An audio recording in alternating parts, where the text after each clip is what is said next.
बिस्मिल्लाहिर्रहमानिर्रहीम। अस्सलामु अलैकुम वरहमतुल्लाहि वबरकातुह। उम्मीद है तमाम तलबा खैरियत से होंगे। आपको अमली किताब से मुताल्लिका जो काम करने के लिए दिया गया था यकीनन तमाम बच्चों ने मुकम्मल कर लिया होगा। आज आपको अमली किताब से मुताल्लिका मज़ीद काम करवाया जाएगा। अब चलते हैं अमली किताब हिस्सा बे सफ़ा नंबर 67 की जानिब।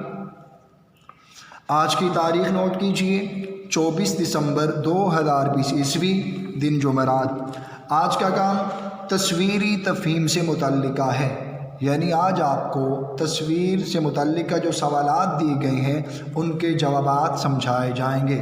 और ये भी जहन में रखिए आपने इस तस्वीर में रंग भी भरने हैं।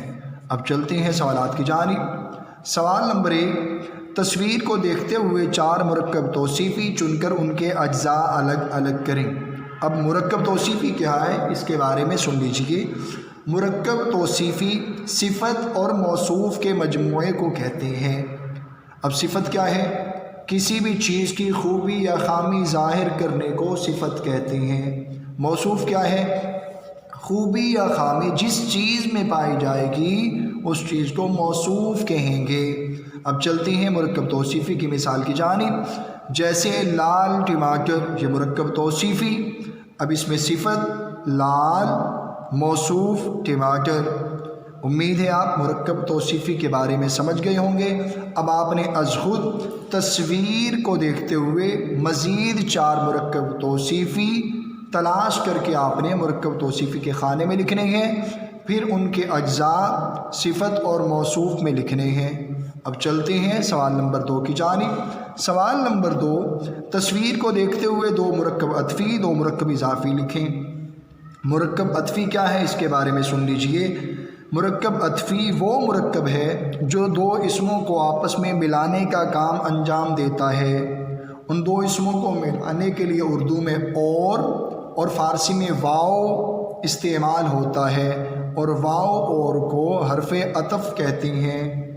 अब चलते हैं इसकी मिसाल की जानिब। अब आप तस्वीर देख रहे हैं, तस्वीर में लड़की और लड़का, ये मुरक्कब अतफ़ी की मिसाल। लड़की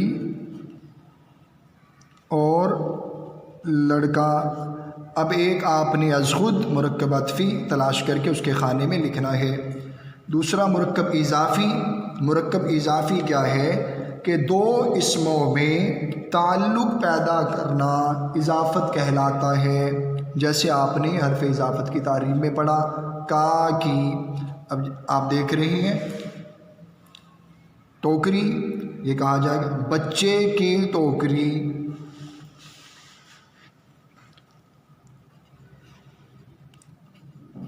बच्चे की टोकरी। अब ये की हरफ़ इज़ाफ़त है, ये 2 इसम, इनके माबैन ताल्लुक़ हरफ़ इज़ाफ़त। अब इसी तरीके से आपने एक मुरक्कब इज़ाफ़ी अज़ख़ुद तस्वीर से तलाश करके उसके खाने में लिखना है। अब चलते हैं सफ़ा नंबर 67 की जानिब।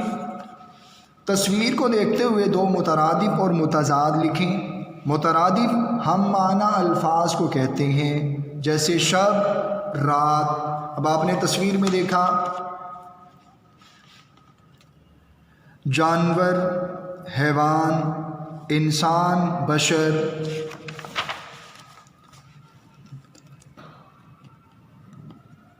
इंसान, बशर। अब आपने एक ख़ुद मुतरादिफ़ अज़ख़ुद तस्वीर से तलाश करके लिखना है। अब चलते हैं मुतज़ाद की जानिब। मुतज़ाद कहते हैं उन अल्फाज को जो एक दूसरे के मुखालिफ मानों में इस्तेमाल हों। आपने तस्वीर में देखा इंसान, अब इंसान का मुतज़ाद हैवान। तो एक आपने अज़ख़ुद मुतज़ाद तलाश करके लिखना है। अब चलते हैं सवाल नंबर 4 की जानिब। तस्वीर किस जगह का मंज़र पेश कर रही है? आपने तस्वीर में देखा जानवर भी, सब्ज़ियाँ भी, दरख्त भी। तो आप तस्वीर को देखने के बाद ये लिख सकते हैं कि तस्वीर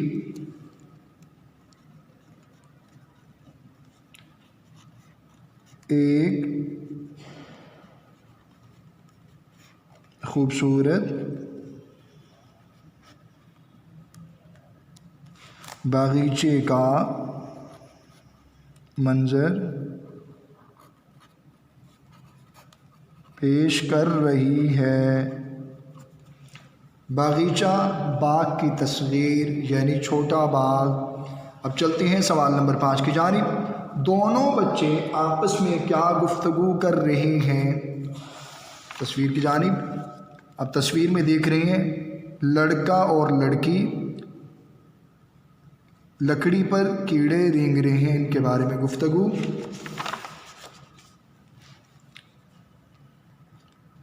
دونوں بچے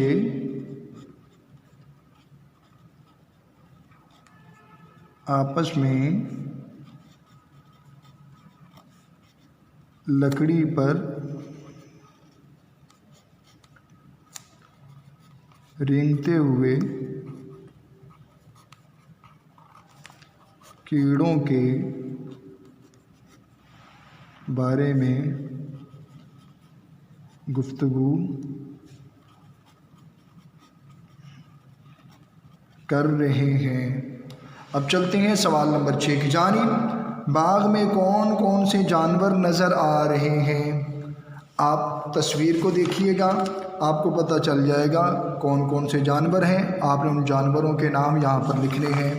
اب چلتے ہیں سوال نمبر 7 کی جانب۔ تصویر کو دیکھتے ہوئے ایک ایسا جملہ بنائیں جس میں فعل، فاعل اور مفعول موجود ہوں۔ آپ نے تصویر کو دیکھا، تتلیاں اڑ رہی ہیں، بچے کھیل رہے ہیں، تو اب جملہ آپ کو مل گیا۔ بچے حشرات سے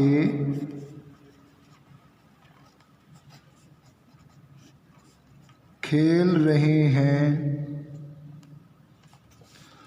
اب اس جملے میں بچے فاعل، حشرات مفعول، کھیل رہے فعل جاری۔ اسی طریقے سے آپ بھی ایک جملہ تصویر سے دیکھ کے بنائیے گا جس میں فعل، فاعل، مفعول موجود ہوں۔ اب چلتے ہیں سوال نمبر 8 کی جانب۔ سوال نمبر 8، تصویر کو دیکھتے ہوئے دو مذکر اور مؤنث لکھیں۔ پہلے مذکر اور مؤنث کے بارے میں سمجھیے گا۔ مذکر وہ اسم ہے جو نر کے لیے بولا جائے، جیسے بیٹا۔ مؤنث وہ اسم ہے جو مادہ کے لیے بولا جائے، جیسے بیٹی۔ اب چلتے ہیں تصویر کی جانب۔ تصویر میں آپ دیکھ رہے ہیں مذکر لڑکا، مؤنث لڑکی۔ اب آپ کو مذکر مؤنث مل گئی۔ مذکر لڑکا، مؤنث لڑکی۔ اسی طریقے سے آپ نے ایک مذکر مؤنث از خود تصویر سے تلاش کر کے لکھنے ہیں۔ اب چلتے ہیں سوال نمبر 9 کی جانب۔ قواعد کو استعمال کرتے ہوئے تصویر کے بارے میں اپنے خیالات کا اظہار 7 جملوں میں کریں۔ امید ہے آپ تصویر کے بارے میں سمجھ گئے ہوں گے، تصویر میں کیا کیا چیزیں ہیں اور بچے کیا کر رہے ہیں، کون کون سے جانور ہیں۔ تو آپ کے ذہن میں جو خیالات پیدا ہوں گے ان خیالات کو آپ نے قواعد کو مد نظر رکھتے ہوئے 7 جملوں میں صفحہ نمبر 69 پر لکھنا ہے۔ امید ہے سمجھائے گئے طریقے کے مطابق تمام بچے صفحہ نمبر 67 تا 69 تک کام مکمل کر لیں گے اور مکمل کرنے کے بعد یاد بھی کریں گے۔